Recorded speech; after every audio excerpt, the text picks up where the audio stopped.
Station Yes, sir. केलेले आहे आणि आत्ताचे पूर्वीचे केलेले हो, आहे. sir. डेट टाईमसह स्टेशनरी एंट्रीची कॉपी यांच्याकडे देऊन टाका. Yes, sir. आता आरोपी जे निष्पन्न झालेले आहे आरोपी तात्काळ जर असा अटक करा. Yes. करून उद्या सोडवणेपर्यंत अटक करा. किती Yes. आरोपी निष्पन्न झालेले आहे? सर याच्यामध्ये तीनच हा तीनच राहुल आप्पा आवळे आणि दिलीप सावंत या दोघांवरती प्राणघातक हल्ला झाला हडपसर पोलीस स्टेशनच्या अंतर्गत. अगदी आमच्या राहुल आवळेला 18 टाके पडले तरी सुद्धा हाफ मर्डर BNSच्या नवीन जुने IPC 307 आणि नवीन BNSच्या 109 कायद्याअंतर्गत कारवाई झालेली नाही. तो दलिताचा होता म्हणून तिथे हाफ मर्डर टाकली नाही काय? तिथे हाफ मर्डरचा गुन्हा का नोंद नाही केला?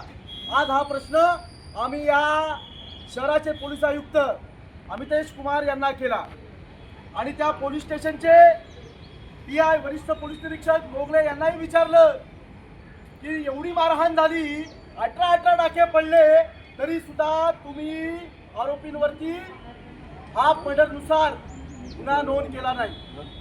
आताच त्यांनी शब्द दिलेला आहे तिथल्या PIनी सुद्धा की आम्ही तासाभराच्या आतमध्ये हाफ मर्डरचा गुन्हा इथे नोंद करतोय. जर तात्काळ हाफ मर्डरचा गुन्हा नोंद केला नाही तर या पुणे शहरातील आम्ही सगळेच भीमसैनिक डॉक्टर बाबासाहेब आंबेडकर जिंदाबाद म्हणणारा प्रत्येक कार्यकर्ता यांच्या विरोधात आवाज उठवणार, यांच्या विरोधात इथं उग्र आंदोलन करणार आणि उद्भवणाऱ्या परिस्थितीला ही नीच प्रशासन व्यवस्था जबाबदार असेल.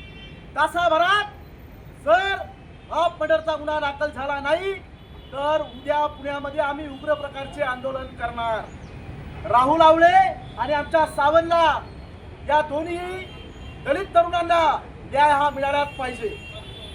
न्याय हा मिळालाच पाहिजे हे इथल्या प्रशासकीय व्यवस्थेला माझं सांगणं आहे. जय भीम, जय भारत, जय संविधान. डॉक्टर बाबासाहेब आंबेडकर जिंदाबाद.